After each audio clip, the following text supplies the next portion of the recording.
Hello সবাইকে, কেমন আছো তোমরা সবাই? আশা করছি খুব ভালো আছো, আমিও খুব ভালো আছি। তো চলে এসেছি তোমাদের জন্য আরেকটা ব্র্যান্ড নিউ ব্লগ নিয়ে। তো ওয়েলকাম টু মাই চ্যানেল, যার নাম ডক্টর স্বর্ণাস ব্লগ। তো আমাদের পুজোর কিছু অংশ তোমাদের সাথে আমি শেয়ার করেছিলাম।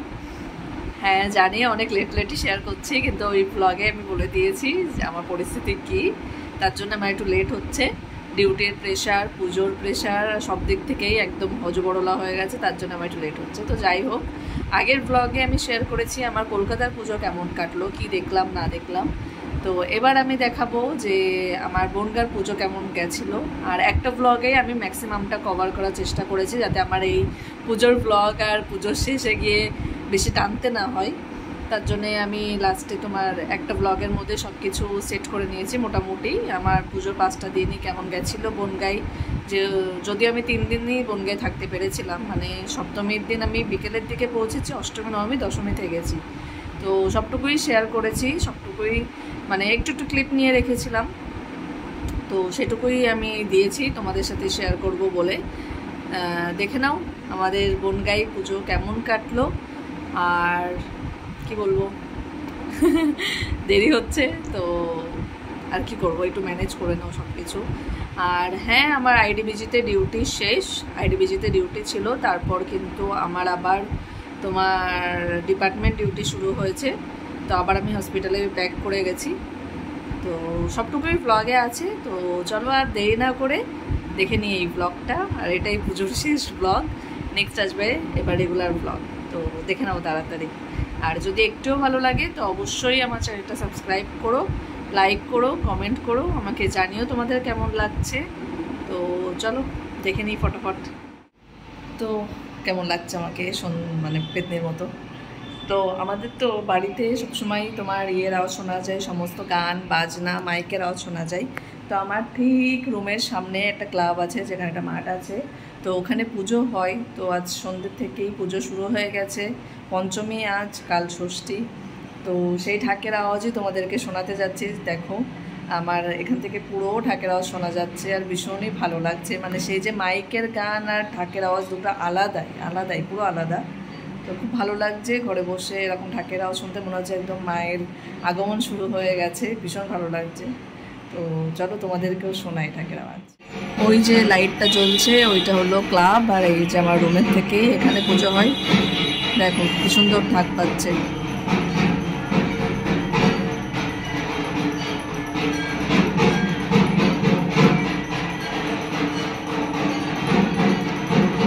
এরকম ঢাকের আওয়াজ শুনলে তবেই মনে হয় যে হ্যাঁ, বাঙালি দুর্গা পুজো শুরু হয়ে গেছে।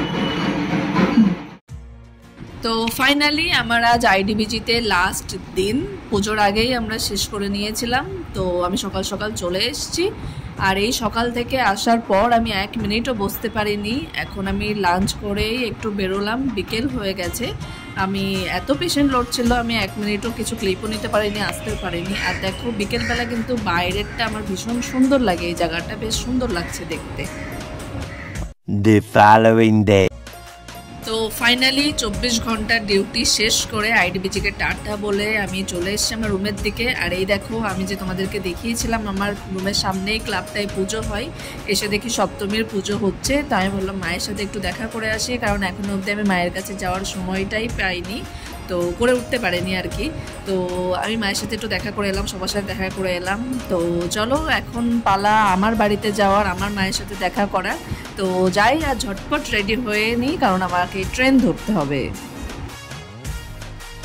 তো আমি চলে এসেছি স্টেশনে, আর আমি ডিসাইড করলাম যে আমি এসি লোকাল ট্রেনটা ধরে যাব, কারণ প্রচণ্ড ভিড় এখন সপ্তমীর দিন আজকে। তো এত বেশি ট্রাফিক, সব জায়গায় এত বেশি ভিড় যে অন্য কোনোভাবে যাওয়া ভাবাই যায় না। আর দেখো এখানে কামরাগুলো কিন্তু ইন্টারলিঙ্ক করা, মানে তুমি এক কামরা থেকে আরেক কামরায় মেট্রোর মতো চলাফেরা করতে পারবে। তো চলো আমি যেতে লাগি, আর কখন বাড়ি পৌঁছাই দেখি তাড়াতাড়ি। তো সব জায়গায় নো এন্ট্রি থাকায় আমার কিন্তু বাড়ি ঢুকতে ঢুকতে বেশ খানিকটাই লেট হয়ে গেছিলো। তো আমরা ডিসাইড করেছিলাম যে আজ একটু লেট নাইট বেরোবো। তো আমরা 12টার পর আমরা বেরিয়ে গেছি। তো দেখো আমরা বেরিয়ে আগে ভাবলাম কিছু কিছু মণ্ডপ যেগুলো আজকে ফাঁকা আছে সেগুলো আগে দেখে নিই। তো শুরুতেই আমরা এই মণ্ডপটা দেখতে গেছিলাম, এটা কেদারনাথ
লাইটিং করা থাকে, আর এখানে আসলেই যেন মনে হয় আসল পুজো শুরু হয়েছে।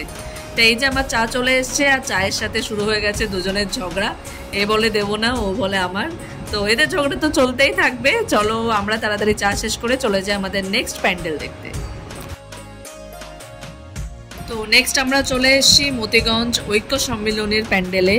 তো এটা কিন্তু সম্পূর্ণ থিমটা ছিল যেটা আমাদের আরজি করে ইনসিডেন্টটা হয়েছিল 2024-এর। তো সেই ইনসিডেন্টটার উপরেই এই থিমটা পুরো ছিল। অনেক কিছু বোঝাতে চেয়েছিল, আমি তো সবটাই তোমাদেরকে ঘুরে ঘুরে দেখাচ্ছি। বেশ অন্যরকম এই প্যান্ডেলটা ছিল, সব প্যান্ডেলের থেকেই আলাদা। অনেক কিছু মেসেজ দিতে চেয়েছিল। তো দেখো আমি কতটুকু বুঝতে পারলাম আর তোমাদের মাথায় কতটুকু এলো। আমি মোটামুটি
আর অষ্টমী রাতে আমাদের সবার সাজ শৃঙ্গার কেমন ছিল চলো একটু দেখে নিই।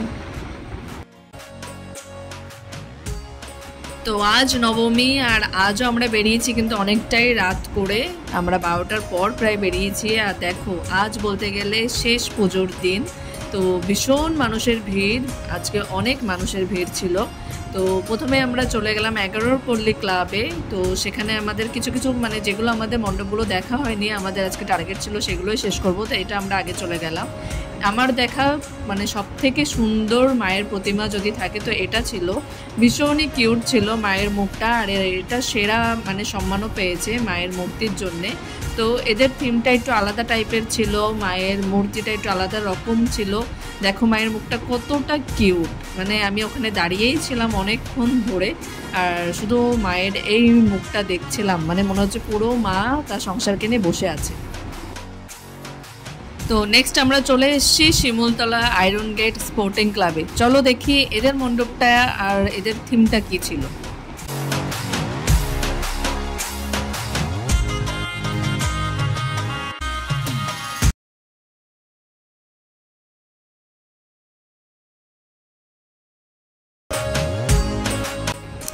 তো এখন ঘড়ির কাটায় রাত 2:30, আর রাত যত গভীর হচ্ছিল মানুষের ঢলও যেন তত বাড়ছিল, গাড়ির সংখ্যা তত বাড়ছিল। আমি এক্সপেক্ট করিনি যে এত রাতেও এত বেশি মানুষ থাকবে, আমি ভেবেছিলাম একটু ফাঁকা টাকা হয়ে যাবে, কিন্তু সেরকম একদমই ছিল না, আমি একদমই ভুল ছিলাম।